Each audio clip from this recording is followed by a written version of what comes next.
A guy made a 3,300-year-old Egyptian statue in his garden shed using tea bags and clay. Museums paid him $440,000 for it. And he wasn't even the dumbest forger who got away with it. From homemade mummies sold to Victorian tourists to the greatest Etruscan warrior statue being displayed in museum for 40 years. These are the ancient Egyptian scams that made experts look like complete idiots. Before we get to the museum frauds, let's talk about the OG scam. Victorian fake mummies. When Europeans got obsessed with Egypt in the 1800s, con artists saw a business opportunity.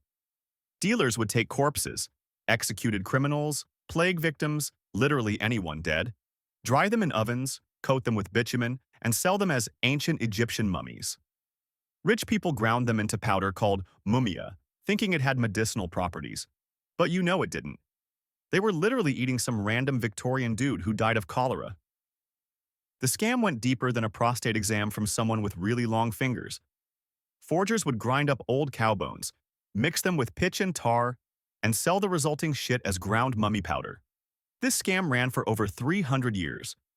That's longer than America has existed, but the people kept buying it. Doctors kept prescribing it, and royalty kept consuming it. Nobody wondered why their premium mummy medicine tasted exactly like burnt cow asshole. That's not just a scam. That's a masterclass in understanding of human psychology that, if you're in charge and sound confident enough, people will eat literal garbage and call it medicine. If selling ground-up criminals as medicine wasn't enough to make you question the Victorian experts, let's take a look at the next level of incompetence, courtesy of New Jersey. This one is pure, unadulterated amateur hour.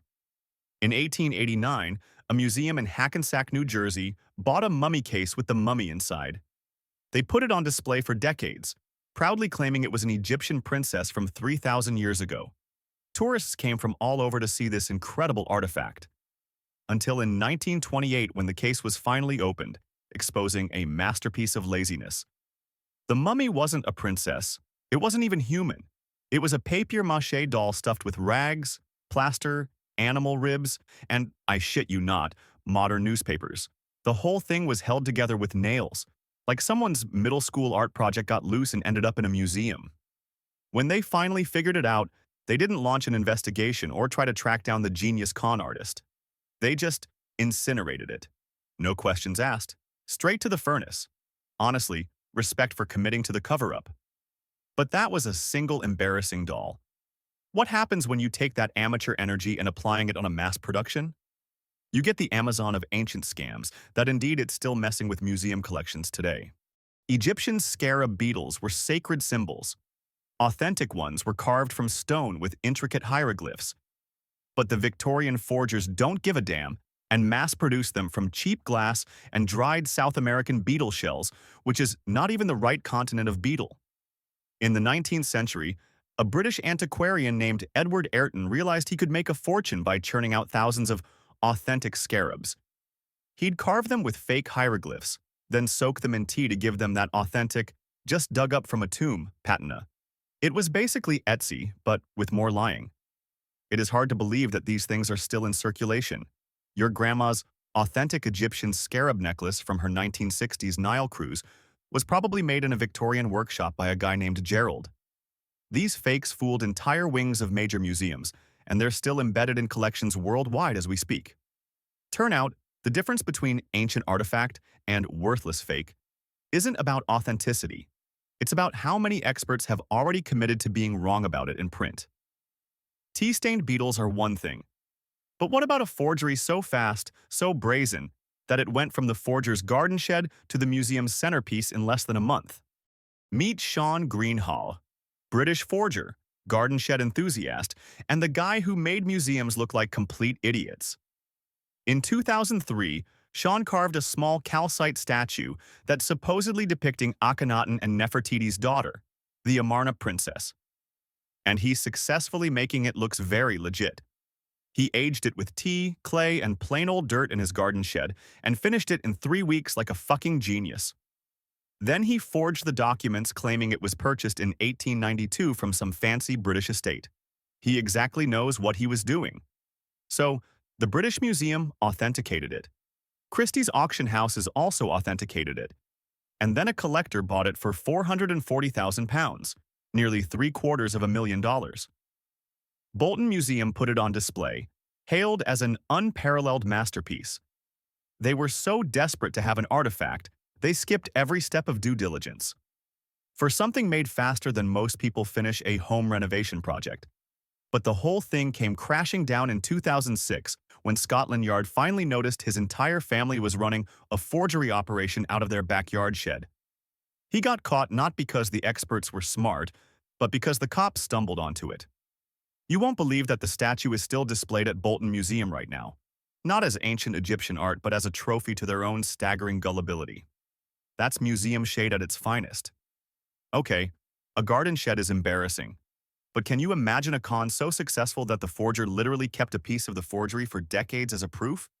The museum couldn't imagine it, and that's why they lost. This one is legendary.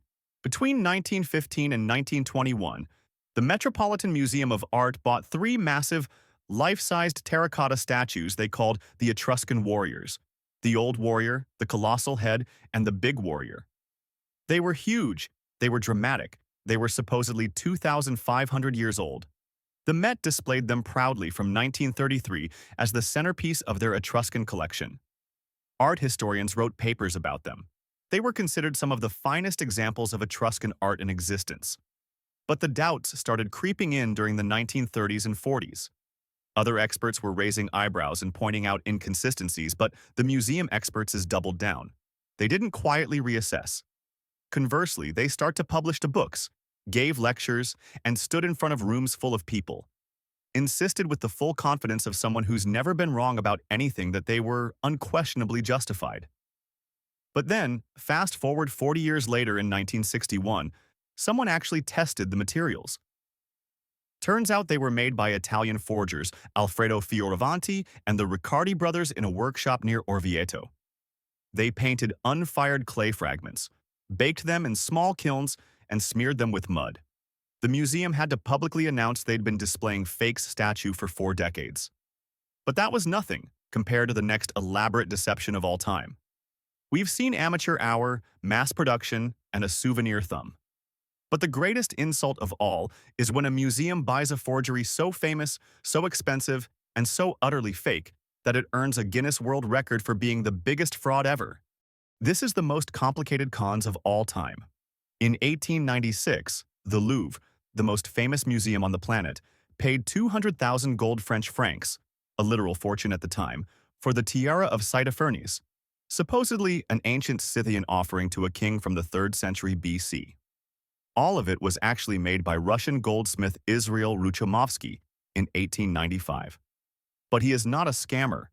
He was just a talented artist who got commissioned to make a replica for a middleman. The middleman, a known liar, then sold it to the Louvre as the real deal. The red flags were everywhere. From the figures itself comes from a different time periods, a suspiciously perfect preservation, and also a visible modern tool marks. But the Louvre defended it anyway because admitting they got scammed would be embarrassing. Fast forward to 1903, the scandal had grown too loud to ignore. Ruchomovsky was summoned to Paris, not to be punished, but to prove his claim. Offended that his talent was being used to commit a fraud, he recreated part of the tiara from memory right there in front of the experts, matching it perfectly to prove he was the maker. The Louvre had no choice but to admit defeat. Today, they still own the tiara but refuse to display it. It's literally hiding in shame in the basement. Guinness World Records officially named it the greatest goldsmith fraud of all time. Have you got scammed so hard they gave you a trophy for it? I think they should have just kept the Hackensack mummy.